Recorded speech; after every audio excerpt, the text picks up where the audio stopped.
ஓ சாந்தி. நான் இந்த சரீரம் என்ற கோவிலில் சைத்தன்யமாக வீற்றிருக்கின்ற ஆத்மா. நான் என்னை சக்திசாலியாக ஆக்குவதற்காக இன்று பாப்தாதா கொடுத்த ஒவ்வொரு சோமானங்களையும் சிந்தனை செய்து பார்க்கின்றேன். நான்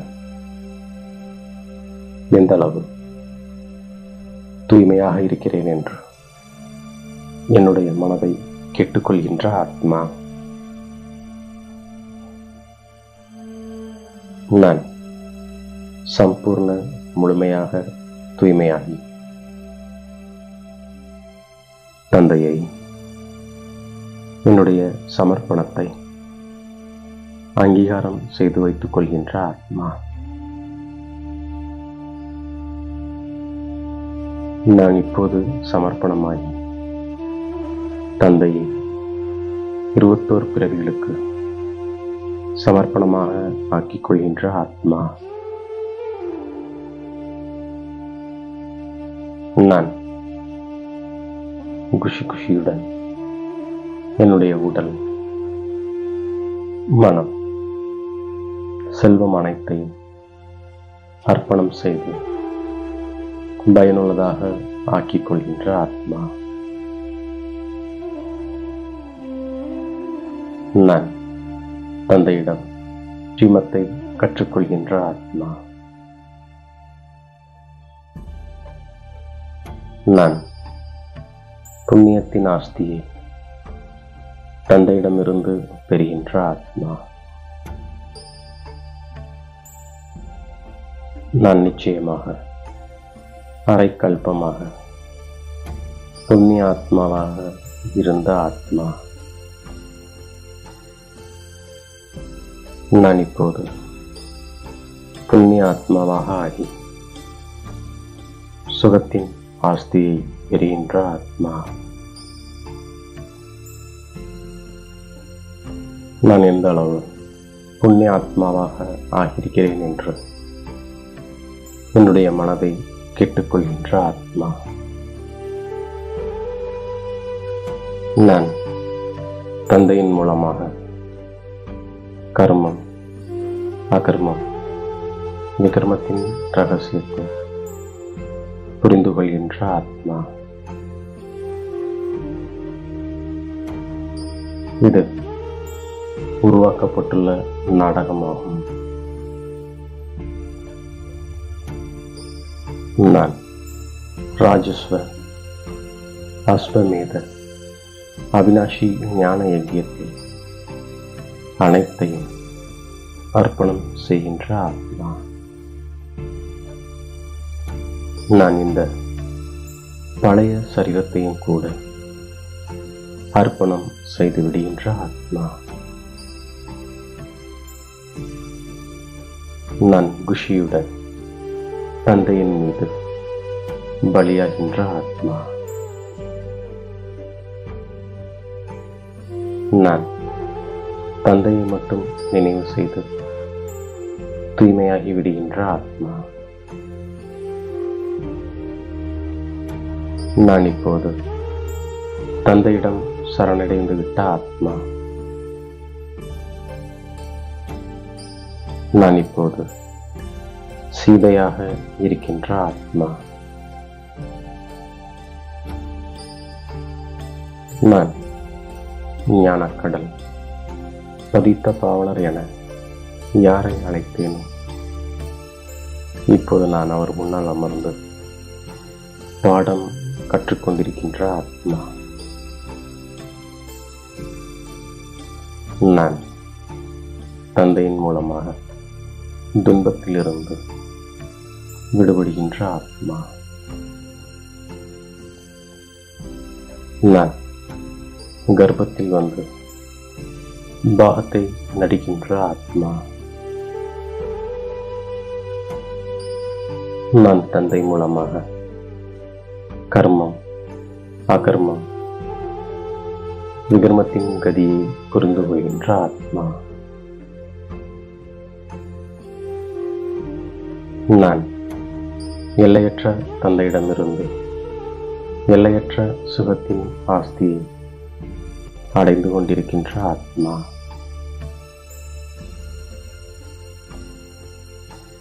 நான் தந்தையிடமிருந்து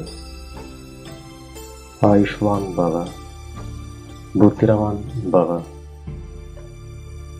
சம்பதிவான் பவ என்ற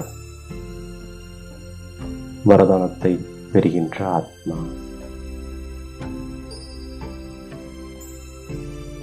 நான் தந்தையிடமிருந்து அனைத்து சுகங்களின் ஆஸ்தியை பெற்றுக்கொள்கின்ற ஆத்மா. நான் தந்தையின் மூலமாக படிப்பை படித்து தேவதையாக ஆகின்ற ஆத்மா. நான் பிரம்மா மூலமாக தந்தையுடையவனாக ஆகின்ற ஆத்மா.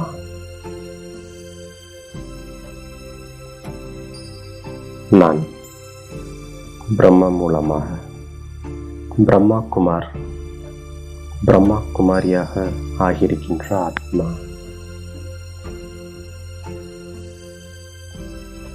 நான் தாத்தாவிடமிருந்து ஆஸ்தியை பிரம்மா மூலமாக பெறுகின்ற ஆத்மா.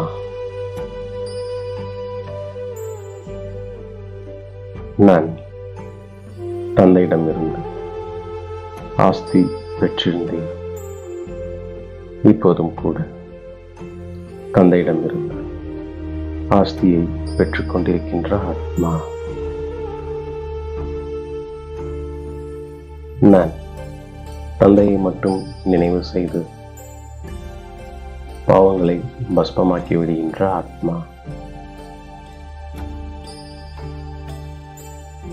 தந்தையாகிய ஞானக்கடல் மூலமாக நான் ஞானத்தை பெறுகின்ற ஆத்மா. நான் கர்மம், அகர்மம் மற்றும் விகர்மத்தின் விளைவை புரிந்து கொண்டு நல்ல கர்மங்களை செய்கின்ற ஆத்மா. நான் கர்மக்ஷேத்திரத்தில் கர்மம் செய்து கொண்டே விகாரங்களை தியானம் செய்து விகர்மங்களிலிருந்து என்னை பாதுகாத்துக் கொள்கின்ற ஆத்மா.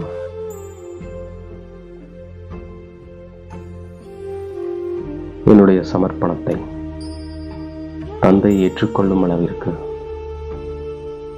நான் முழு தூய்மையாக ஆகின்ற ஆத்மா.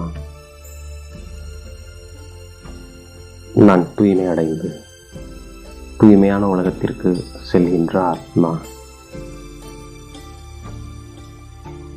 நான் உடல், மனம், செல்வம் அனைத்தையும் இந்த யஜ்யத்தில் அர்ப்பணம் செய்து பயனுள்ளதாக ஆக்கிக் கொள்கின்ற ஆத்மா.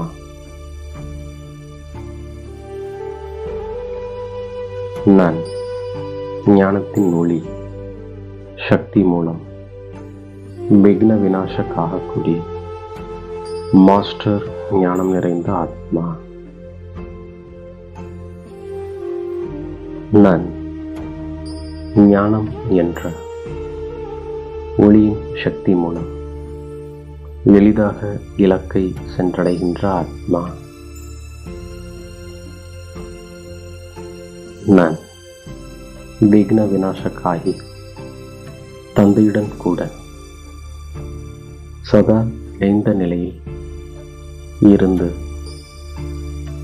ஞானத்தை சிந்தனை செய்து கொண்டிருக்கின்ற ஆத்மா.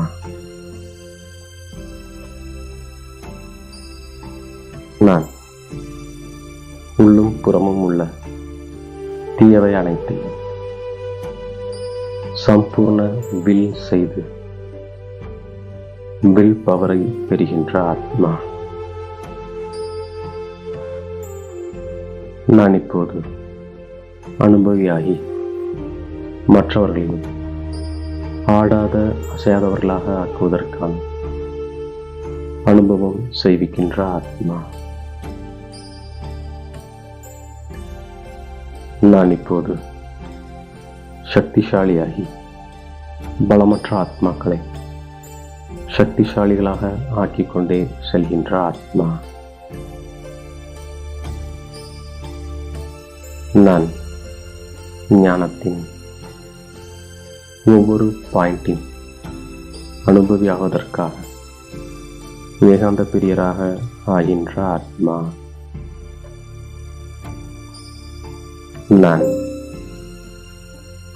ஏகாகிரதா சக்தியை அபியாசம் செய்கின்ற ஆத்மா. நான் சதா ஆடாத அசையாத ஒரே சமநிலையின் திதியை அனுபவம் செய்கின்ற ஆத்மா. இவ்வாறாக பாப்தாதா கொடுத்த ஒவ்வொரு சமானங்களையும் நான் புத்தி என்ற பையில் சேமித்துக் கொண்டு அதை ஒவ்வொரு காரியத்திலும் பயன்படுத்தி வெற்றி மூர்த்தியாக ஆகின்றேன். மேலும் தாயும் தந்தையும் ஆகிய பாப்தாதாவிற்கு என்னுடைய கோடான கோடி நன்றியை மனதார சமர்ப்பிக்கின்றேன். ஓம் சாந்தி.